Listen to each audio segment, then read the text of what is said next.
The U.S.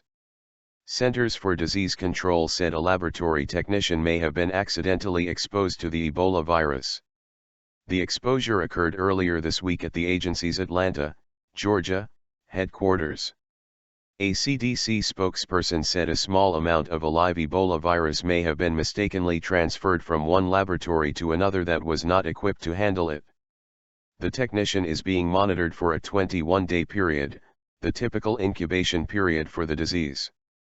The CDC is also determining whether several other workers who entered the lab may also have been exposed to the virus. The CDC said the technician's risk of exposure to Ebola, even if the virus were active, was believed to be low and that the worker was not being quarantined while under observation. The spokesperson said the Ebola samples were properly contained within the CDC campus, and there is no risk to the public. Dr. Thomas Frieden, the head of the CDC, issued a statement calling the incident troubling, and said he has ordered a full review.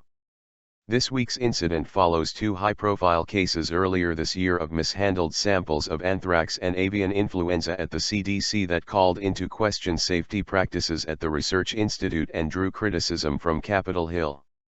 An investigation discovered lax oversight of lab workers to follow safety protocols.